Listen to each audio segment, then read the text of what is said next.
Hello friends, இன்றைக்கி வீடியோவில் beads class தான் பார்க்க போகிறோம். இப்போது சுகர் பீட்ஸ் எப்படி ஸ்டிச் பண்ணுறதுன்றதை பார்க்கலாம் வாங்க.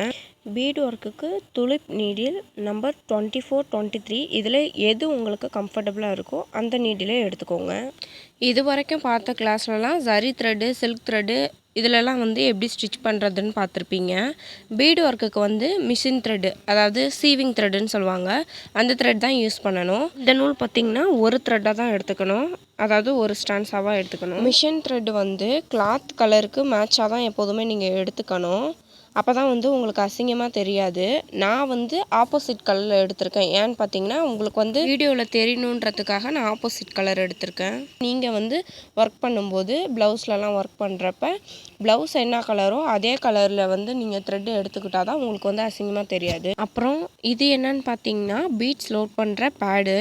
இது ஊசியில் மணியெல்லாம் கோக்குறதுக்கு இந்த லோடிங் பேடு யூஸ் பண்ணுவாங்க. ஏன்னா நீங்கள் கிளாத்தில் வச்சு மணியை கோக்குறப்ப கிளாத்து டேமேஜ் ஆகும். அதனால் இந்த பேடை வாங்கிக்கோங்க. பாருங்கள், நீடில் வச்சு பீட்ஸ் இப்படி தான் லோட் பண்ணணும். நீடிலில் பீட்ஸ் லோட் பண்ணுறப்ப நீடிலோட கூம்பு மேலே பார்த்த மாதிரி இருக்கணும். துலிப் நீடிலில் பார்த்தீங்கன்னா உங்களுக்கு அந்த இடத்துல ஸ்பேஸ் கம்மியாக இருக்கனால உங்களால் 4, 5 அந்த மாதிரி பீட்ஸ் தான் லோட் பண்ண முடியும். பிகினர்ஸ் துலிப் நீடிலில் ஃபஸ்ட்டு ப்ராக்டிஸ் பண்ணுங்கள். நல்லா உங்களுக்கு ப்ராக்டிஸ் ஆனக்கப்புறமா அயன் நீடிலில் ட்ரை பண்ணுங்கள். அயன் நீடிலில் பார்த்தீங்கன்னா நிறைய பீட்ஸ் லோட் பண்ணலாம். ஒர்க்கு கொஞ்சம் சீக்கிரமாக முடியும். அதுக்காக தான் மோஸ்ட்லி அயன் நீடில் எல்லாருமே யூஸ் பண்ணுவாங்க.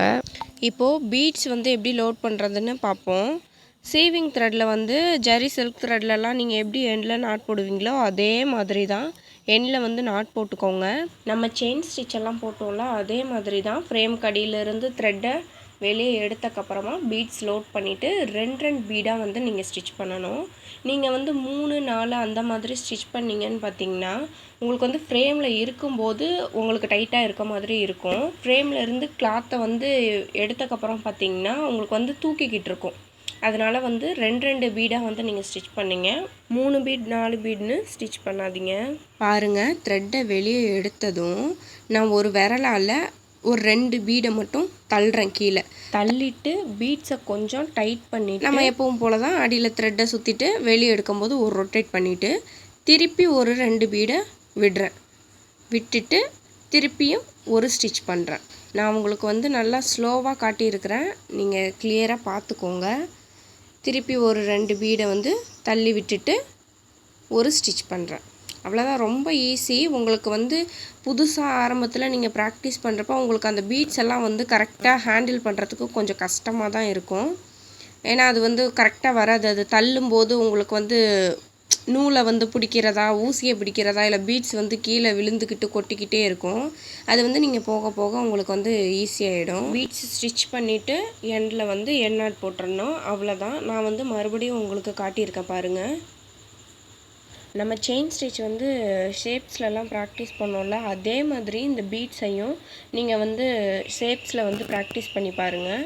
அப்போ தான் உங்களுக்கு அந்த எட்ஜஸ்லலாம் எப்படி திருப்பணுன்றதை செயின் ஸ்டிச்சில் பார்த்தோம்ல அதே மாதிரி தான் எட்ஜஸில் நீங்கள் திருப்பும்போது ஆப்போசிட்டில் ஒரு செயின் போட்டுட்டு அதுக்கப்புறமா நீடில் திருப்பி ஸ்டிச் பண்ணுங்கள். அப்போ தான் உங்களுக்கு ஷார்ப்பான எட்ஜஸ் கிடைக்கும்.